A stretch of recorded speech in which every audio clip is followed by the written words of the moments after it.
This video is going to continue to talk about neural network model. Previously, I talked about the high level of neural networks, and you can see that a typical shape of the neural network that we will be talking about is it's important to know the basic structure of the neural network model. Just to reiterate the fundamentals, this is the basic structure of a neural network. Several key concepts. This neural network is the kind of neural network that is described as multi-layered feed-forward, in which case the flow of information always go from the left to the right. As you can see, all the arrows are pointing to the right. So I typically describe these layers to be the upstream layers, and these layers are the downstream layers. Also, this neural network is fully connected. Let's use this layer as the focal layer, and the immediate upstream layer is this layer, the input layer. Fully connected means that each of the node of the immediate upstream layer, each of these nodes are connected to each and every node of the immediate downstream layer, which is this layer. As you can see, this input neuron is connected to this hidden neuron, this hidden neuron, this hidden neuron, and that hidden neuron, 4 of them, as well as all of the other input neurons. Each of them are fully connected to each of the hidden neurons in the first hidden layer, not to the second hidden layer. In the kind of neural networks that we are focused on, it is not. There is no skipped layer, and each of the hidden neurons in the first hidden layer are fully, entirely connected with each of the hidden neurons in the second hidden layer. And what does it mean, really, fully connected? It really means that each of these lines with arrows on it represent a coefficient, and typically represents a beta coefficient. This beta coefficient is going to be calculated during the model training process. Although, hypothetically, there is no boundary for each of these beta coefficients that represents the lines here, similar to regression lines. Its realistic boundary is typically bounded between -1 and +1. A fair amount of these coefficients tend to be very close to 0. This is the way that neural networks are able to selectively emphasize some of the information and suppress some of the other information. By suppressing the information, it really means that neural networks has decided during the training process that those tend not to be helpful in predicting the output. So that's why the estimated betas for those non-predictive patterns or variances from the model are assigned a value very close to 0. So to recap, this kind of neural network is called multi-layered feed-forward completely connected neural network. We typically call them fully connected net. Now, the second key point is forward propagation. Forward propagation is very akin to say that the neural network is feed forward, where the information flows from left to right. What forward propagation really does is in simulating a decision-making process and use the coefficients and the input variables to calculate the predicted outcome. So that's forward propagation. It uses the input values and the estimated values of beta in the current step to iteratively calculate the values of all the hidden nodes as well as the output layer and simulate the predicted outcome.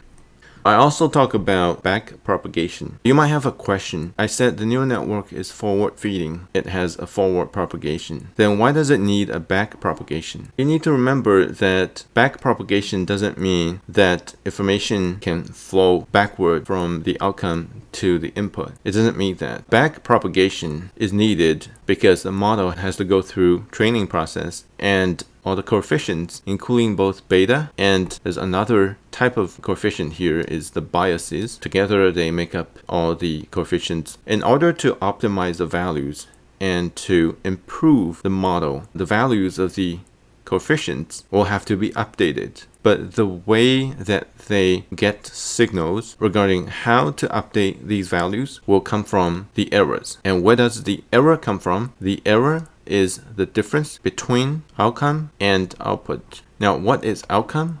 Outcome is the y value. What is output? Output is the predicted likelihood of the outcome. And their difference is the error. And this error needs to be fed backward and distributed onto each of the coefficients here so that they will know how they should be updated. So that's back propagation or backward propagation. The back propagation only exists in the training. Suppose that you have trained a model. The model has attained a reasonable performance level, and you are using this neural network model to make predictions using out-of-sample data set, the real data, in real production. In that case, your computation process would almost never enact any of the backpropagation process. The only process that is being enacted is where you have the out-of-sample data feed in by using the trained model. By trained model, it really means a long list of betas and the biases. Input data go through a linear transformation process. The values go through the nonlinear activation process, and then go to the next step, go through another round of linear combination and activation process, and on and on and on, go through all the layers, ultimately produce a likelihood estimate for the outcome, which is then translated to the predicted outcome. That's a forward propagation process. In the end, you have the predicted outcome for all the cases in the out-of-sample data set. And that's it. That's a production process, which only involves the forward propagation, not the back propagation. For key terms, that's it.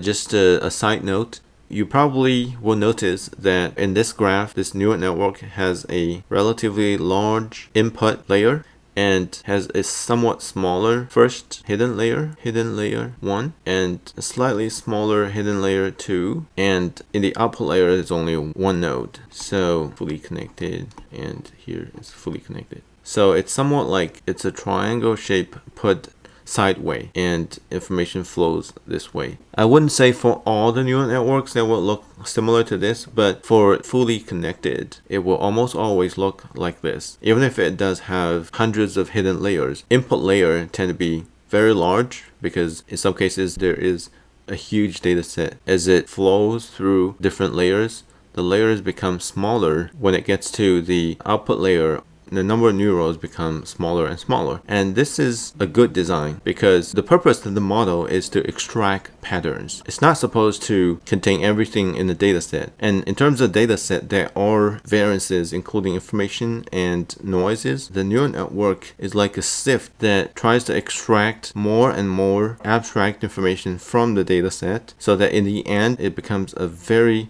concentrated pattern simulating formula to only apply predictions on really concrete patterns being attracted.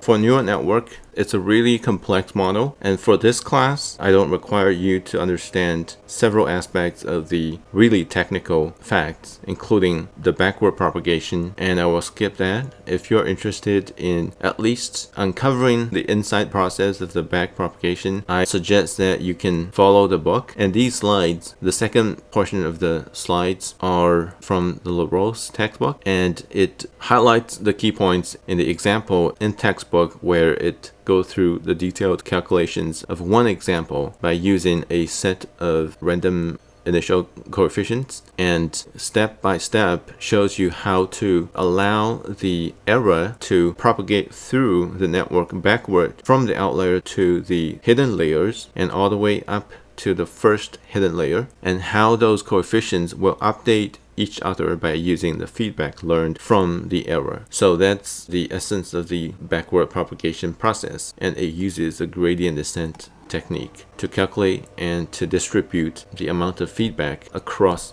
the different hidden nodes. So I will skip the technical part. If you're interested, feel free to read the book.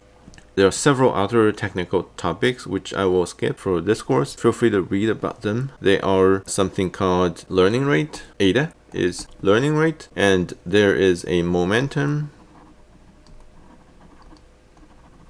These two are fairly technical topics. More advanced neural networks will use momentum. Learning rate is implemented in every neural networks, including the fully connected and those advanced deep neural networks. So I'll not talk about those, and the homework as well as the exam will not require you to do any exercise about those. But if you're interested, feel free to read the book or look at the slides to follow the book. Ask me any questions if you do have.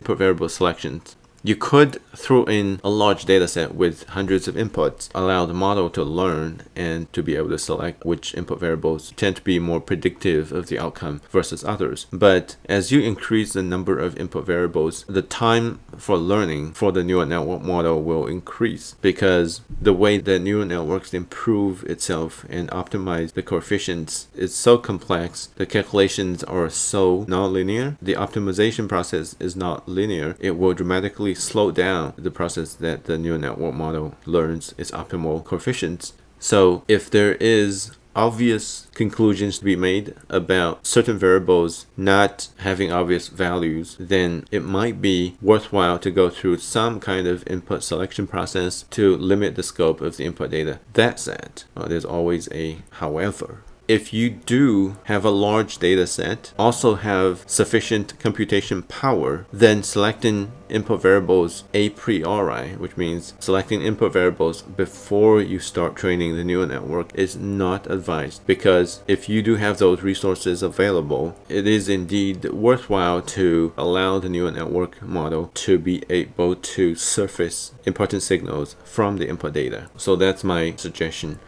Okay, next, let's do some hands-on. Yay.